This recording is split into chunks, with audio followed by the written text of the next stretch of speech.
bloque de termodinámica con la clase 6 y 7, que ya se las envié, la estuve viendo en autogestión.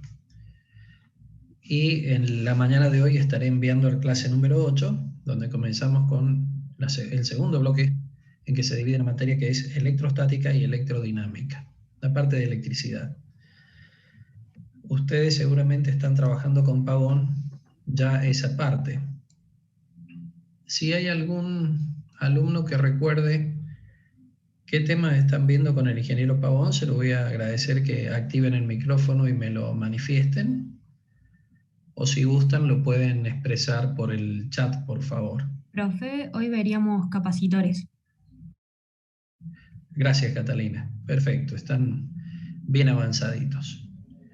Bueno, entonces, sin más trámites, voy a compartir la pantalla para mostrarles la clase que van a recibir el día de hoy. Temas por ustedes conocidos.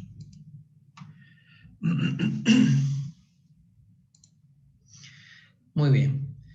En el resumen o PDF de la clase 8 tienen un primer bloque que hace referencia a algunos aspectos interesantes históricos respecto del tiempo en que se conocen los fenómenos eléctricos. No voy a abundar en detalle porque lo pueden leer en la clase que les voy a mandar, como les dije. Y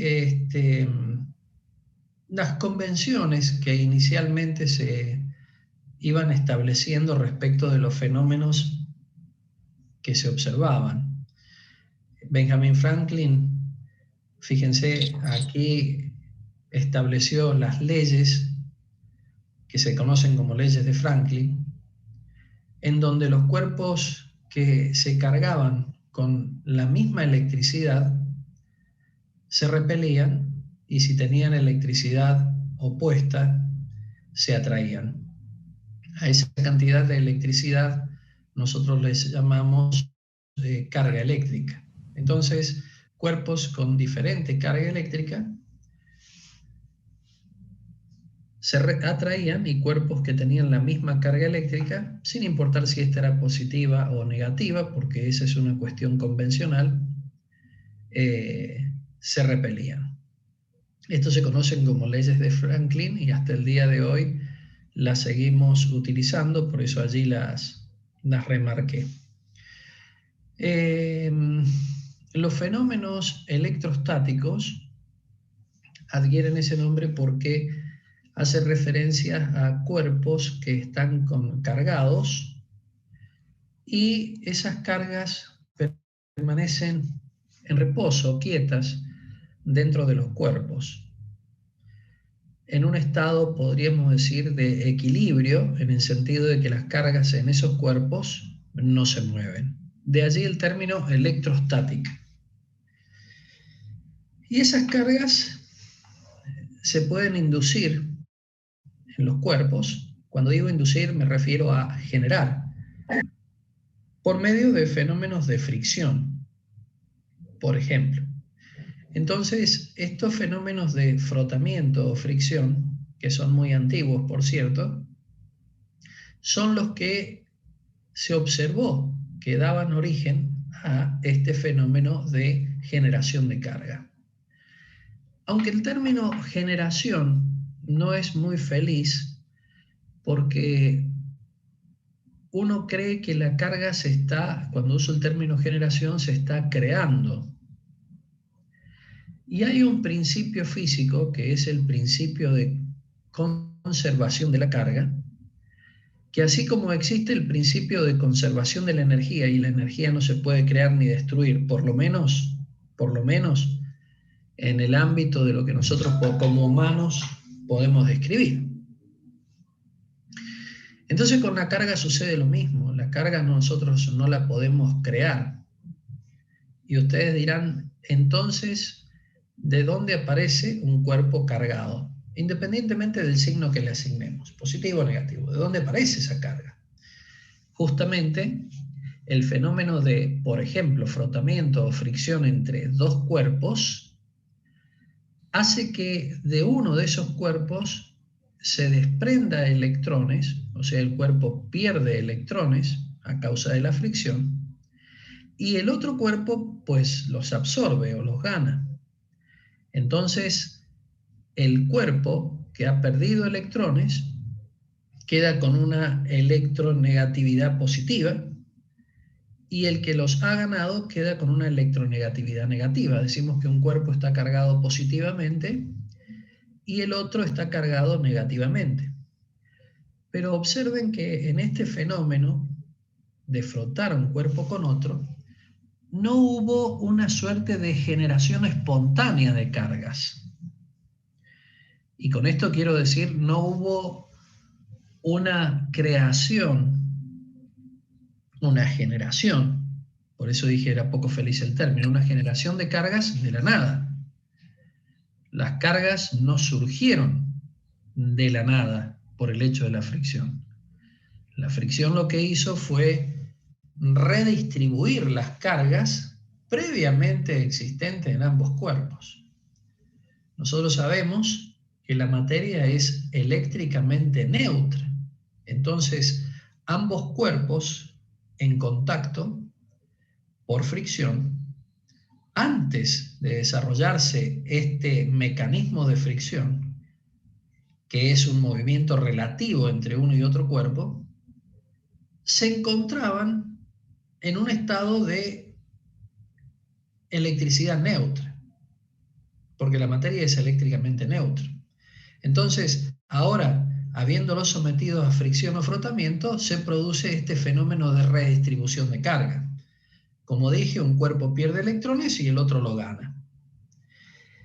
Esto que estoy describiendo tiene que ver con cumplir una ley que luego, cuando veamos electrodinámica, la vamos a citar en las leyes de Kirchhoff, y que se hace referencia a esta ley al principio de conservación de la carga. Dicho esto, entonces, si nosotros tenemos un cuerpo cargado, admitimos, por ejemplo, que lo hemos hecho por fricción, como describía, a su vez este cuerpo, si lo acerco a un tercer cuerpo, puede darse, porque se observa experimentalmente la situación, que este cuerpo cargado induce en este tercer cuerpo una redistribución interna de sus cargas. Una redistribución interna de sus cargas. Esto se observa experimentalmente. Entonces, este tercer cuerpo no gana cargas, no genera cargas, no se produce una creación espontánea de cargas.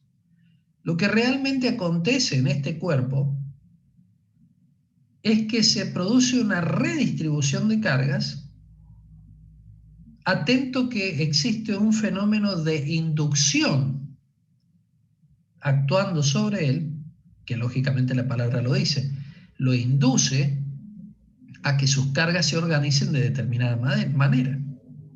Ahora, esta inducción no es espontánea. Recuerden la presencia en la cercanía de este cuerpo de otro preexistente con cargas. Y una cuestión notable aquí es que no tiene necesariamente que existir contacto físico entre ambos cuerpos. Y esto, de alguna manera, se relaciona con este término que utilizo de cargas por inducción. Repito, no necesariamente los cuerpos tienen que estar en contacto. Entonces, este fenómeno observable también de cargas por inducción, indirectamente nos está mostrando la experiencia que existe algo, hay un algo alrededor de este tercer cuerpo cuya acción lo lleva a que las cargas en él sean reorganizadas de una manera diferente. Y ese algo, lo vamos a ver un poco más adelante, es un campo eléctrico que induce un fenómeno eléctrico cuyo resultado es esta redistribución de cargas. Ahora bien, sin profundizar en lo que estoy diciendo, vamos a mencionar que las cargas de las que estamos hablando,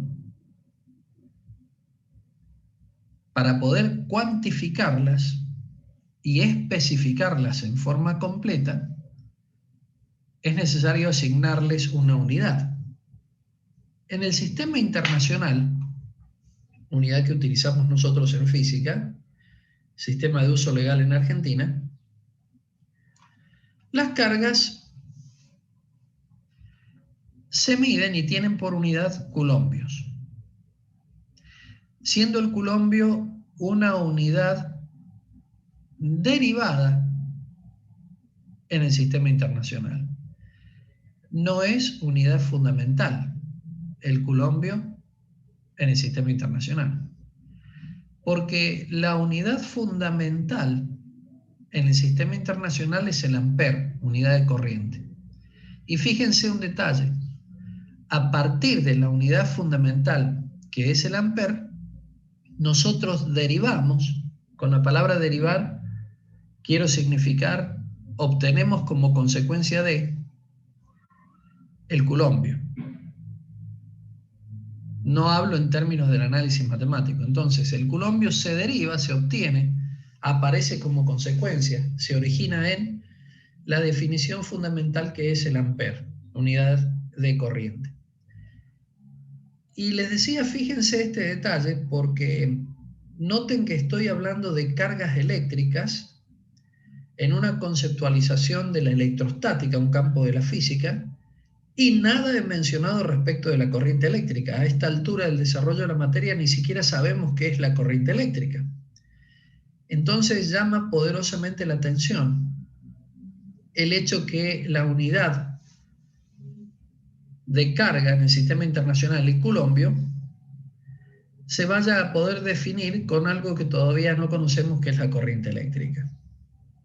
Esto es por una cuestión fenomenológica en cuanto a cómo se fueron desarrollando estos conocimientos. Primero, lógicamente, se pudo construir lo que estamos esta mañana charlando, el tema de la electrostática, y a posteriori, ¿no es cierto?, prácticamente en el siglo XX aparece lo que es el Sistema Internacional de Unidades, mucho más adelante del desarrollo de estos conceptos. Y para acomodar, si vale el término, en forma prolija y adecuada, consistente, todas estas ideas, es que se definió el coulombio como una unidad derivada a partir de la unidad fundamental que es el ampere o amperio. Aquí sobre el pie de la página número 1, fíjense que hago una referencia a la ley de conservación de la carga, lo que hablábamos recién, y que es una propiedad muy importante de la carga eléctrica, esta ley de conservación. Es decir, la carga eléctrica no se puede crear, la carga eléctrica no se puede destruir. En todo caso, la carga eléctrica se puede reorganizar o redistribuir en un cuerpo. O un cuerpo se lo puede desequilibrar, extrayéndole electrones o inyectándole electrones. Pero estos electrones que puedo sacar de un lugar e inyectarlo en otro, no se están creando. Existen previamente y lo que hago es una redistribución electrónica en los materiales.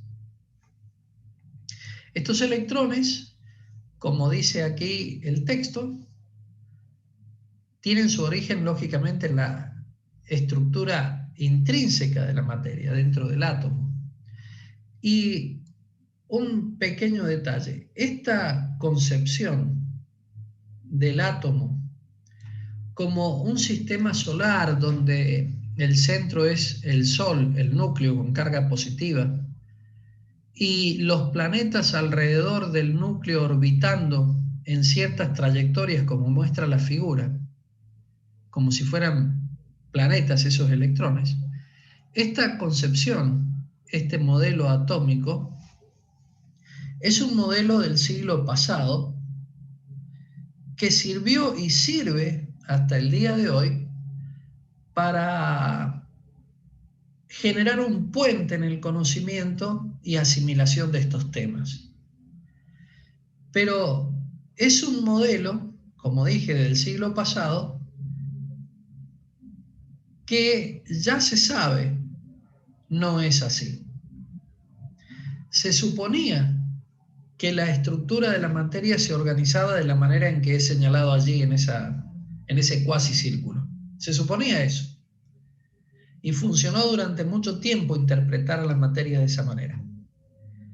Pero hoy la física no interpreta la materia con un estado, digamos, de organización en sus niveles más internos, como muestra ese dibujo como si fuera un sistema planetario.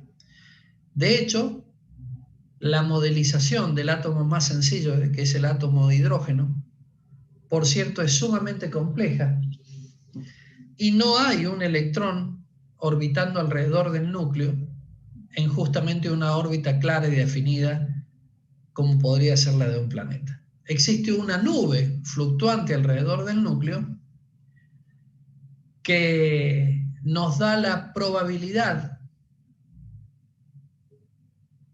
de la existencia de un electrón en esa zona del espacio. O sea que pasamos a una descripción de la materia en el campo de las probabilidades y no en forma de la determinación exacta de una posición y velocidad de la partícula, en este caso del electrón, porque ambas situaciones o conceptos son imposibles. O se define uno y el otro queda suelto, indeterminado, o se define el segundo y el primero queda libre. Este es el principio de indeterminación.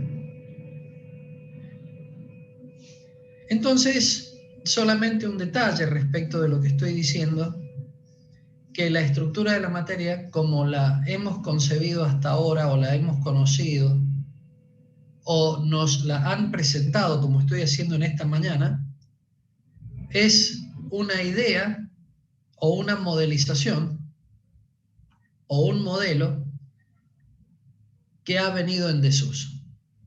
Ya no tiene validez. Es un modelo propio del siglo pasado. Entonces ustedes me dirán, ¿y por qué seguimos utilizando un modelo que sabemos que ya no es válido en cuanto a los alcances que ese modelo tiene por cuanto ha sido superado? Y la respuesta es muy sencilla. Se sigue usando porque desde el punto de vista cognitivo, y en este caso particular en donde estamos transmitiendo estos pensamientos desde el punto de vista pedagógico, es altamente eficaz para permitir o generar el puente de transmisión de conocimiento. Nada más, es el único valor que tiene, en mi humilde opinión. No tiene otro valor. De hecho, ha sido dejado en desuso, ha venido a caer en desuso prácticamente. Bueno, entonces en este proceso de frotamiento, nosotros observamos que se pueden clasificar los materiales en cuanto a aislantes o conductores, porque no todo par de materiales, iguales o diferentes entre sí, manifiestan este fenómeno de transferencia de cargas. Entonces, como no todos los manifiestan, los materiales se los pueden clasificar como aislantes, aquellos que no generan esta transferencia de cargas, o como conductores, aquellos que fácilmente producen esta transferencia de carga. A su vez, esta clasificación nos sirve porque luego, cuando estudiemos corriente eléctrica, los materiales que son conductores serán aquellos que fácilmente permiten el flujo de electrones, porque la corriente eléctrica no es ni más ni menos que un flujo de electrones en forma análoga como, por ejemplo, una corriente de agua establece un flujo dentro de una cañería o conducto. Pero no es tema de esta clase el tema de la corriente eléctrica. En esta clase estamos viendo los efectos de las cargas eléctricas cuando éstas están quietas, la electrostática. Quien generó un modelo matemático para describir esta fenomenología fue Coulomb, quien estableció a su vez la ley que lleva su nombre, la ley de Coulomb. Y esta fenomenología, este fenómeno observable, no es ni más ni menos que las fuerzas que se generan entre cuerpos que tienen cargas opuestas o iguales. Lo importante es que, aunque se genere repulsión o atracción, ese fenómeno observable da lugar a fuerzas. Y estas fuerzas son fuerzas eléctricas, porque tiene su origen en esta redistribución de carga que hablábamos. Ahora bien, ¿qué establece? ¿Qué nos dice la ley de Coulomb? Que las fuerzas eléctricas son proporcionales, este signo significa proporcional, a la cantidad de carga acumulada en el cuerpo 1 y cuerpo número 2. O cantidad de carga que tiene el cuerpo 1 y cantidad de carga que tiene el cuerpo 2. Noten otra particularidad, no le colocamos signos. No importa si uno es positivo y el otro es negativo. O si las dos son del mismo signo. Y que además esa fuerza generada es inversamente proporcional al cuadrado de la distancia que separa ambos cuerpos cargados, perdón. Se puede pasar del signo de proporcionalidad al signo de igualdad utilizando una constante de proporcionalidad, K, cuyo valor es 9 por 10 a la 9 en unidades del sistema internacional, newton metros cuadrados sobre colombios cuadrados. Esta constante se denomina la constante de la ley de Coulomb y se la escribe como indico en esta expresión, 1 sobre 4 pi epsilon 0. Se la escribe de esta manera por una cuestión de comodidad para la construcción de las ecuaciones que se utilizan en electrodinámica más adelante. O sea, se la escribe de esa forma, como la están viendo allí señalada, para que las ecuaciones que veamos más adelante sean, digamos, más sencillas en su expresión matemática. Donde epsilon 0, porque en términos de epsilon 0 está escrito K, la ley de Coulomb, la constante de Coulomb, se denomina permitividad del medio. El 0 hace referencia al vacío. Pero si no fuera el vacío, fuera, por ejemplo, un material como el acrílico o cualquier otro material, tiene un valor de epsilon que lo caracteriza y se denomina permitividad. Ahora bien, ¿qué es esta permitividad? La permitividad de un material es una constante. Y esa constante define o indica, en términos cuantitativos y para poder hacerlo comparable, cómo ese material puede ser afectado por un campo eléctrico. Entonces, el vacío puede ser afectado por un campo eléctrico. Y el vacío queda definido por medio de su permitividad de epsilon 0. Esto es interesante porque estamos diciendo que un campo eléctrico afecta al vacío mismo. Es decir, que los fenómenos eléctricos no necesitan de un medio para que puedan manifestarse, porque de hecho en el vacío puedo hablar de la existencia de un campo eléctrico.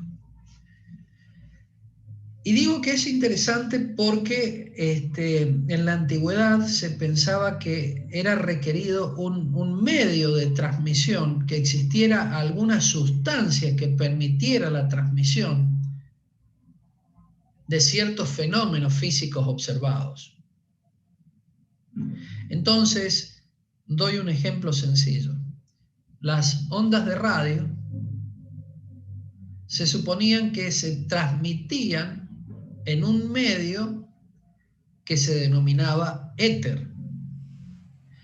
Este medio o sustancia inundaba todo el universo, era la forma en que los físicos describían la fenomenología observada.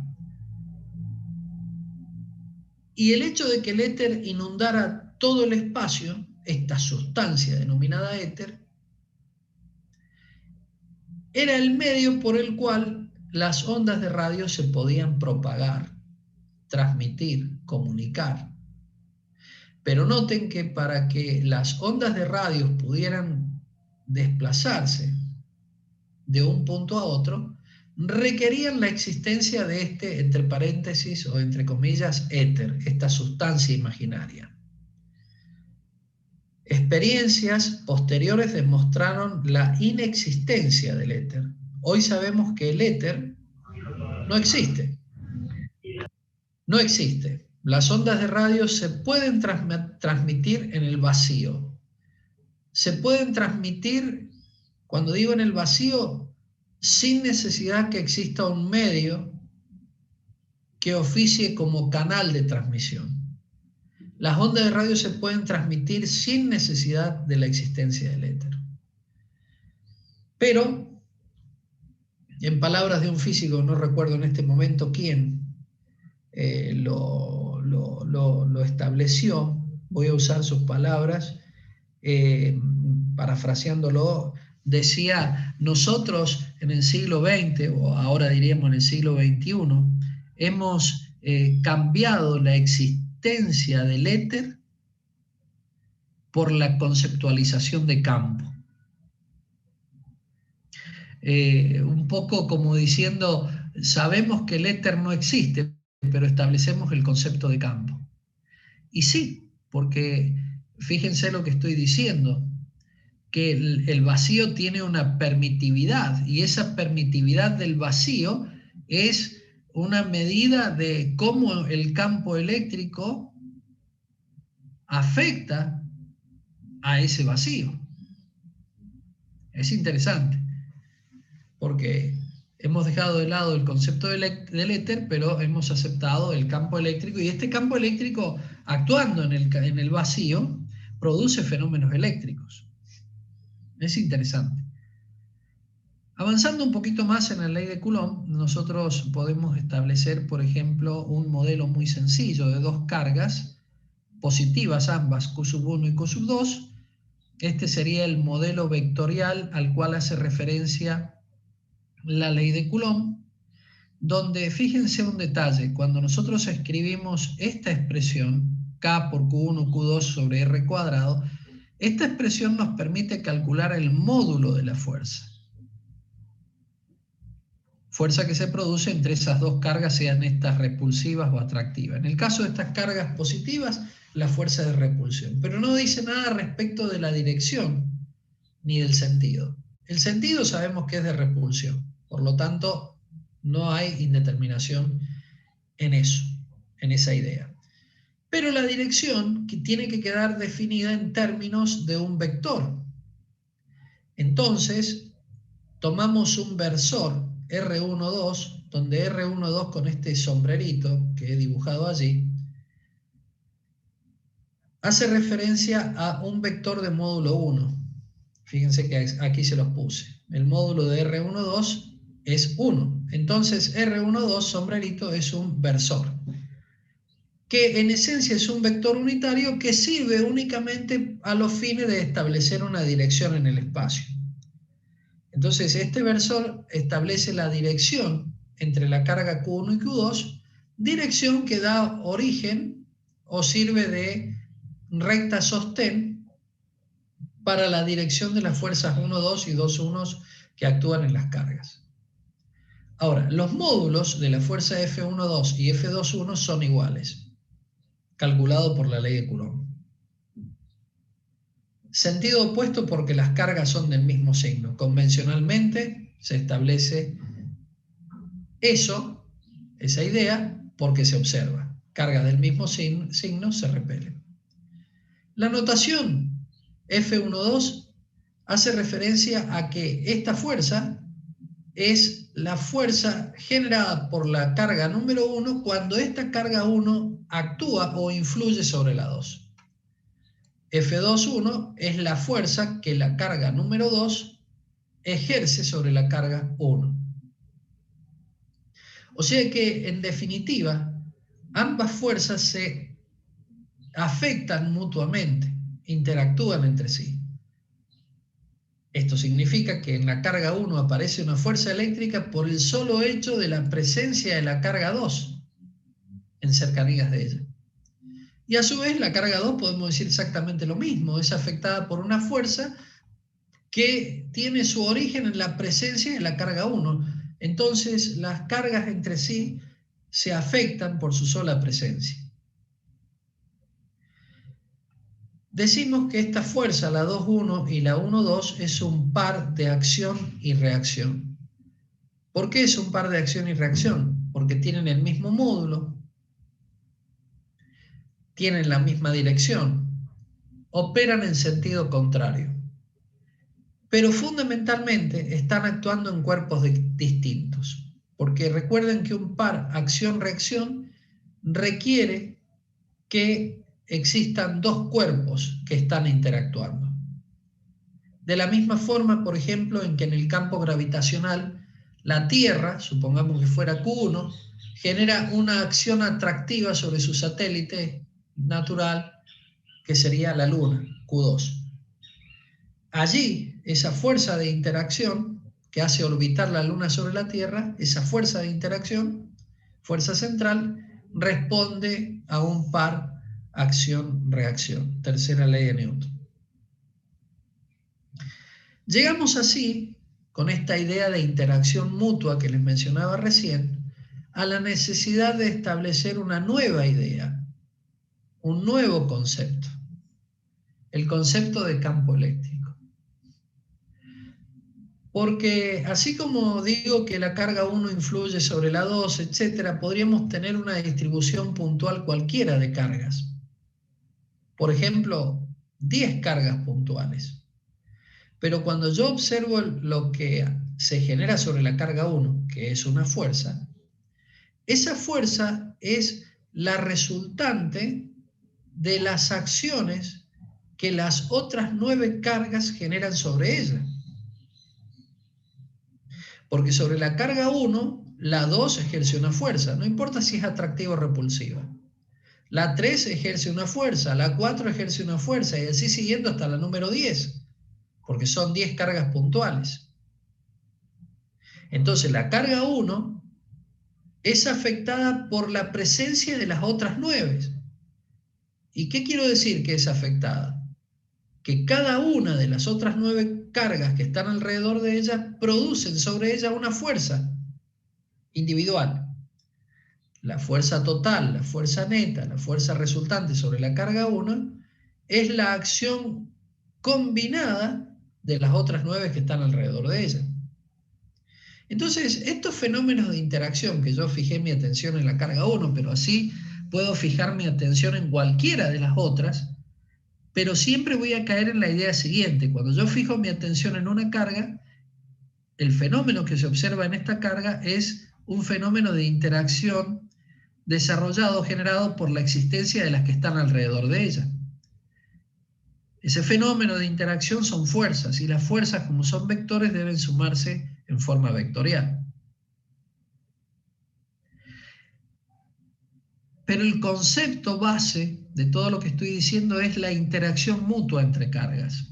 Y esto nos lleva a definir el campo eléctrico de la siguiente manera: como la fuerza neta actuante sobre una carga Q sub 0, que en este caso se denomina carga de prueba.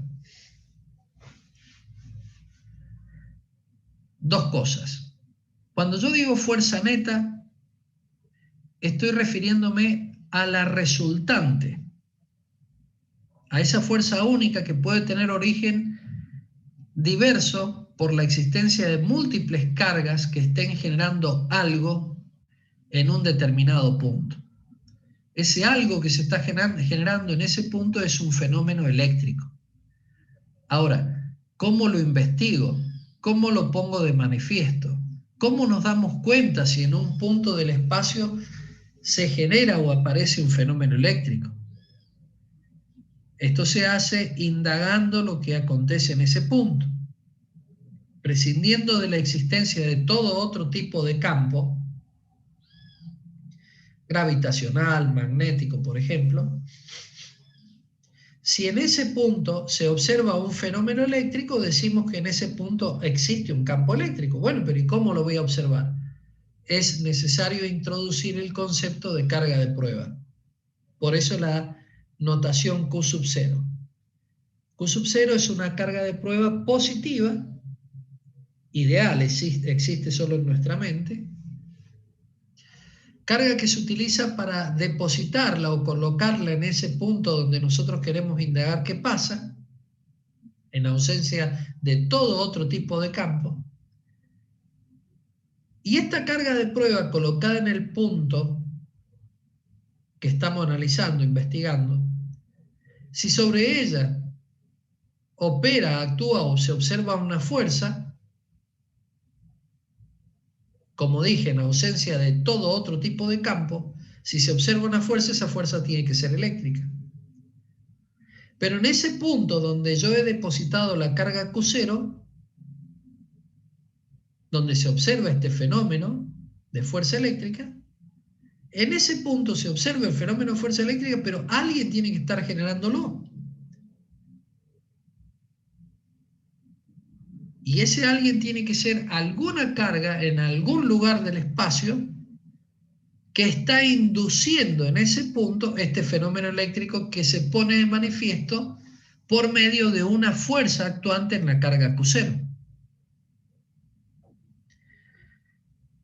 Estoy hablando de una experiencia ideal porque los campos eléctricos no se investigan de la forma en que lo estoy describiendo.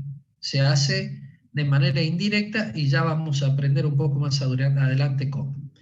Pero este experimento ideal que solamente existe en nuestra mente nos puede ayudar, y de hecho lo hace, a definir un campo eléctrico, que es un vector, por cierto.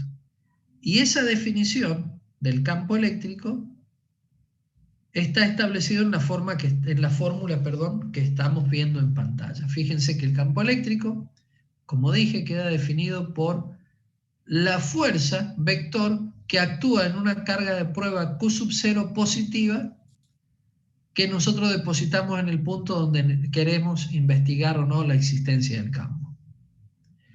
En el sistema internacional, las unidades serán Newton para la fuerza, coulombio para la carga, campo eléctrico Newton sobre coulombio. Entonces, si despejamos de aquí la fuerza F, la fuerza eléctrica, fíjense, la fuerza eléctrica actuante sobre una carga Q0 depende de la existencia de un campo eléctrico E. Entonces, si la carga Q0 nosotros la depositamos en un cierto punto del espacio y sobre ella se observa una fuerza eléctrica, decimos que en ese punto del espacio existe un campo eléctrico E. La carga Q0 no tiene un valor dado en coulombios.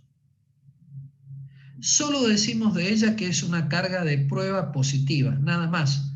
No tiene una cuantificación en cuanto a módulo. Solo decimos que es de naturaleza positiva. Y sirve pura y exclusivamente para poner de manifiesto un resultado que yo llamaría cualitativo, no cuantitativo. Porque yo no estoy diciendo cuánto vale la carga de prueba, ni cuánto vale la fuerza que sobre ella actúa. No me importa eso. La carga de prueba solo la utilizo para describir cualitativamente un campo eléctrico, es decir, depositarla en un punto del espacio, observar qué sucede sobre ella. ¿Aparece o no fuerza eléctrica? Esa respuesta tengo que dar. Si la respuesta es positiva, digo, en ese punto hay un campo eléctrico y nada más. Nada más. no menciono la cuantía del campo eléctrico. Con cuantía quiero hacer referencia, no menciono el módulo o intensidad del campo eléctrico, solo aseguro la existencia del mismo en ese punto, nada más. Por eso digo que el experimento es ideal y meramente conceptual.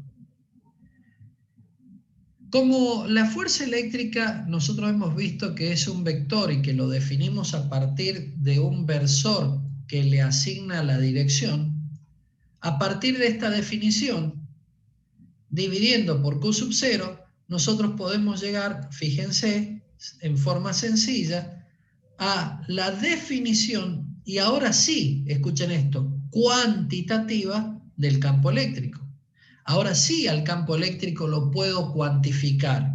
Puedo decir cuánto es su intensidad, cuánto vale en Newton sobre Coulombio.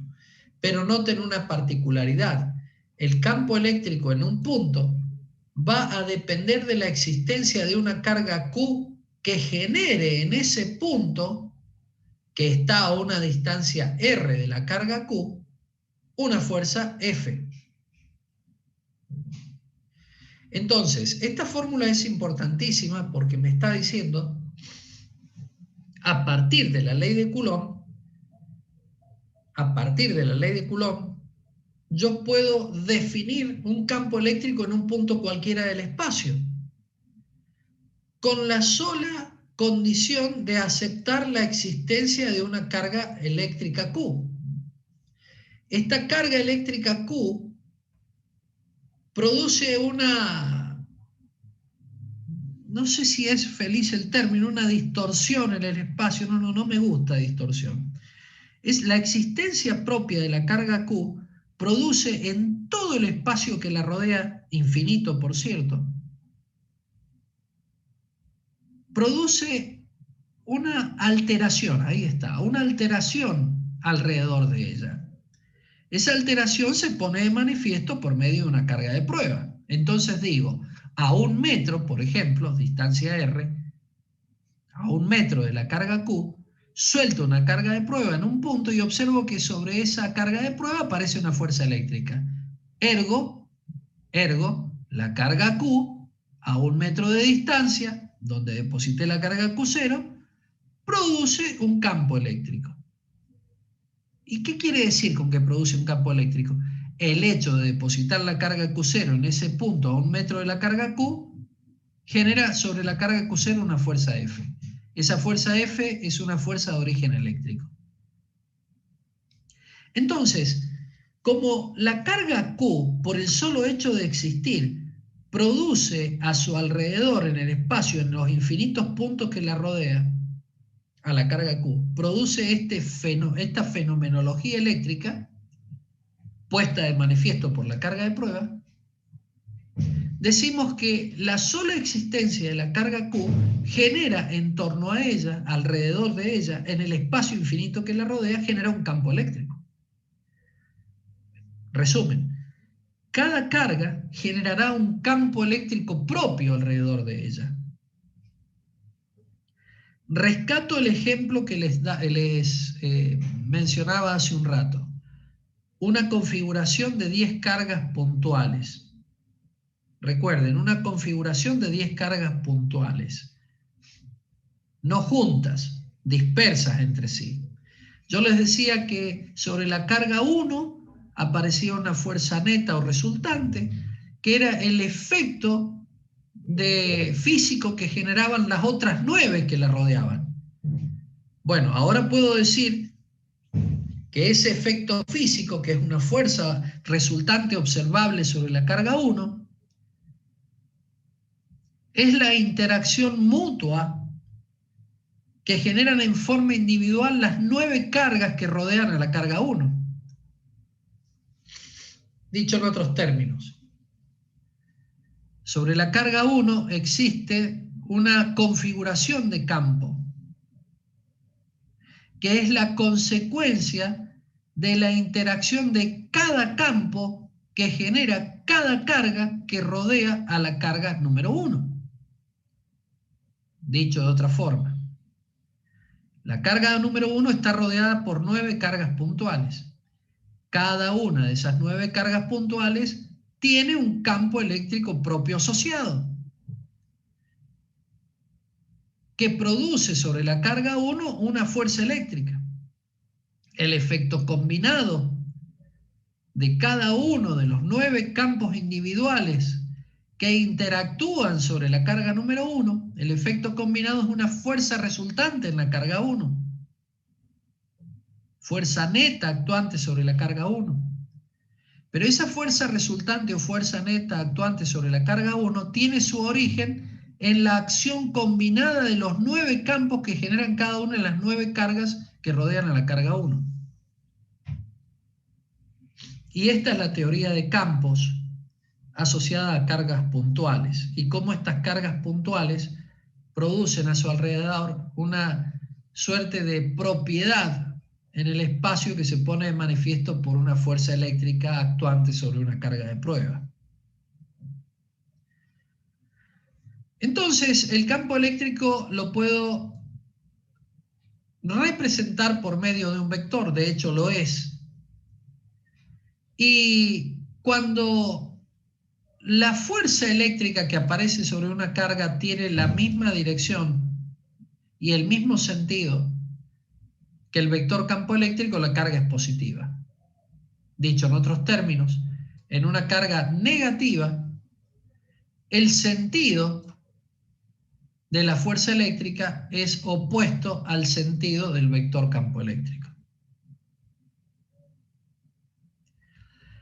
Esta expresión matemática hace referencia justamente en términos de una fórmula matemática, lenguaje de la física, hace referencia a que sobre una carga de prueba colocada en un punto aparecerá un campo eléctrico resultante o neto, que es la suma vectorial, esto es una suma vectorial de los campos eléctricos individuales generados por las cargas que están alrededor de esa carga de prueba Q0 depositada en un punto determinado.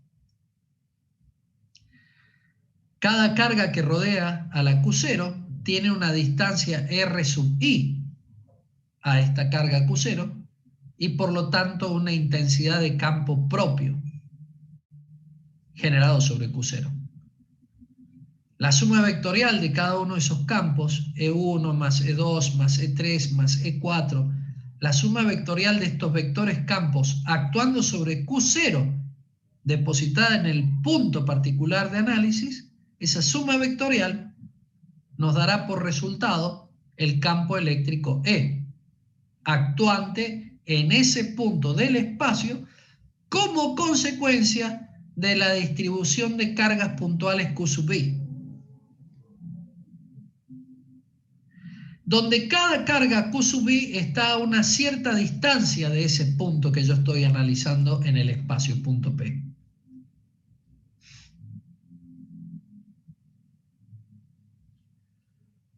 ¿Hay alguna pregunta hasta acá?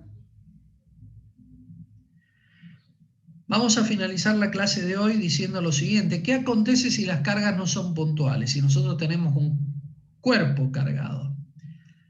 La modelización que hacemos es tomar una porción de ese cuerpo muy pequeña, tan pequeña como tú quieras, y decimos esa pequeña porción del cuerpo genera en un punto P del espacio, que está a una distancia RI de esta carga delta Q, genera un campo propio delta I. Por lo tanto, si este cuerpo está dividido en 1000 cargas pequeñas, en este punto actúan 1000 vectores campo. Si lo sumo a los 1000 vectores campo, lo que obtengo es el campo eléctrico actuante en este punto P como consecuencia de una distribución continua de cargas. Lo que hice al cuerpo Q, que tiene una distribución continua de cargas, es dividirlo en pequeñas cargas y analizar qué produce en el punto P cada una de esas cargas. Que produce una fuerza. ¿Por qué la produce? Porque genera un campo en el punto P.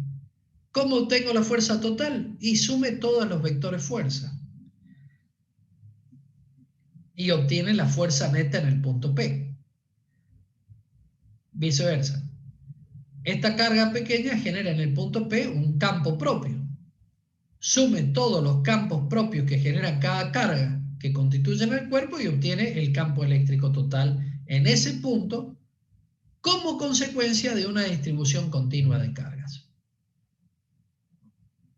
Ahora, ¿qué pasa si yo tomo cargas más pequeñas? Es decir, en lugar de dividirlo a este cuerpo en 100 partes, lo divido en 1000, o lo divido en 10.000, o en 100.000, o en 1.000.000. ¿Hasta dónde lo puedo dividir? Y lo puedo dividir hasta que yo quiera, haciendo que delta QI tienda a 0. Es decir, puedo tomar el límite para una distribución continua de cargas, haciendo las cargas tan pequeñas como yo quiera, que esas delta QI tiendan a 0. Ahora, esto desde el punto de vista matemático. Este límite, desde el punto de vista matemático, el límite de esta sumatoria, nos lleva justamente en el límite a definir una integral de la suma vectorial para dar lugar al campo eléctrico resultante. Una aclaración. Las cargas Q sub I no pueden ser tan pequeñas como yo quiera. Desde el punto de vista del análisis matemático, como dije recién, sí es válido, matemáticamente hablando. Pero desde el punto de vista físico no lo es. Porque el límite de delta Q es el electrón.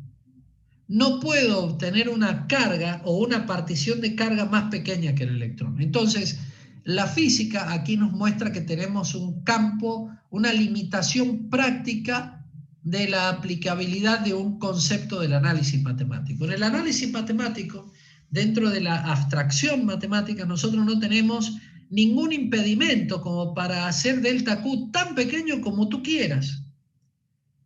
100.000 millones de veces más chiquito que un electrón. Eso el análisis matemático lo admite, lo permite.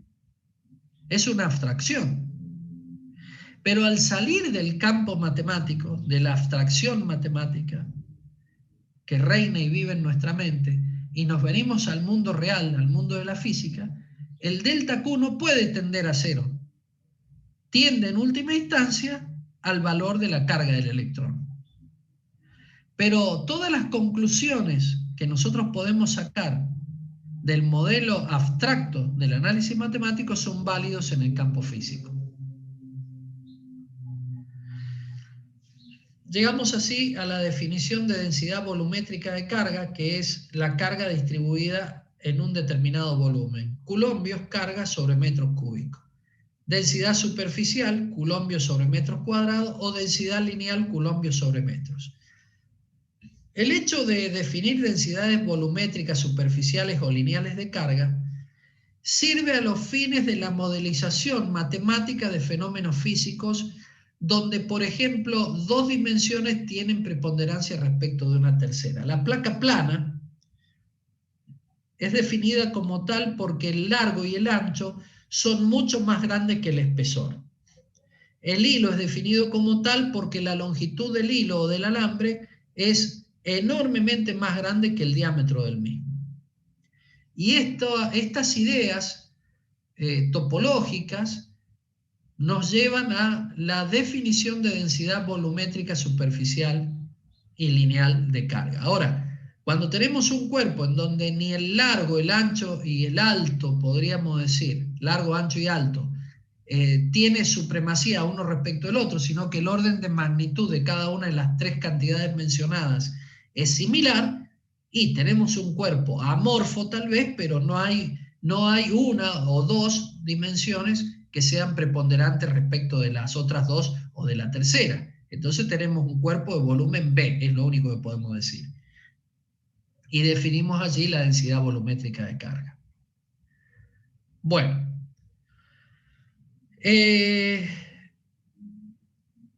Un campo eléctrico se lo puede definir en términos de líneas de campo, líneas de fuerza o líneas de campo eléctrico que sirven justamente para describir en forma cualitativa un campo eléctrico.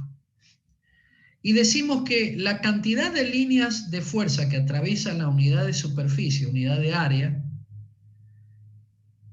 es representativa de la intensidad de campo. Por ejemplo, fíjense que esta área A es atravesada por 1, 2, 3, 4, 5 líneas de fuerza. En cambio, la B es atravesada por 4 líneas. Decimos que la intensidad de campo en el punto A, donde está la sección A, es mayor a la intensidad de campo en el punto B, donde se encuentra la sección B. En definitiva, la intensidad de campo eléctrico es proporcional, este signo significa proporcional, recuerden, al número de líneas de campos que atraviesa la unidad de área que nosotros estamos definiendo. Entonces, vamos a este ejemplo. Una carga puntual Q genera líneas de campo que por convención son todas salientes de la carga hacia el infinito. Son líneas radiales salientes de la carga hacia el infinito.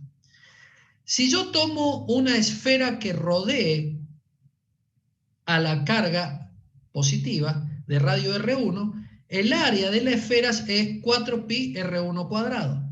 Y si tomo luego una esfera mayor, la esfera B, de radio R2, mayor R1, el área es 4pi R2 cuadrado, área de una esfera. El área 2, lógicamente, la esfera 2 es mucho más grande, el área 2 de la cáscara es mayor al área 1 de la esfera número 1, lógico. Ahora, vengamos acá. El número de líneas que atraviesa la unidad de área para cualquier esfera de radio R será número de líneas por 4pi R cuadrado. Ahora, miren cuántas líneas salen de la carga. 1, 2, 3, 4, 5, 6, 7, 8. O sea que este valor, número de líneas salientes de la carga Q positiva son 8. Yo la he dibujado así, con 8. Pero 4pi R cuadrado es diferente si tomo la esfera A o la esfera B. Por lo tanto, 8 dividido dos números diferentes, cuando más chico es el radio, más grande me da el valor del cociente en esa división. Esto significa que el campo eléctrico es inversamente proporcional al cuadrado de la distancia que tomo a la carga. Interesantísima deducción. Fíjense cómo esta idea de las líneas de campo que atraviesan una determinada superficie nos lleva a descubrir o entender que el campo eléctrico es proporcional, en este caso, a 1 sobre R cuadrado. ¿Y qué significa que es proporcional a 1 sobre R cuadrado? Que cuando más cerca estoy de la carga, la intensidad de campo eléctrico es mayor. Cuando más lejos estoy de la carga, la intensidad de campo eléctrico es menor. Pero esta deducción, que a esta altura para ustedes es muy conocida, se basa en utilizar para describir un campo eléctrico esta herramienta de las líneas de fuerza o líneas de campo.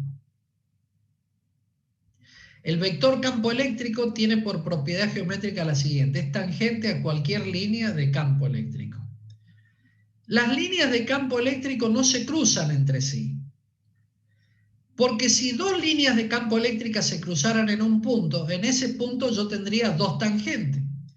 Esto significa que físicamente en un punto yo tendría para una sola carga la producción de dos campos. Es un contrasentido. Una carga produce en un punto un campo, no dos.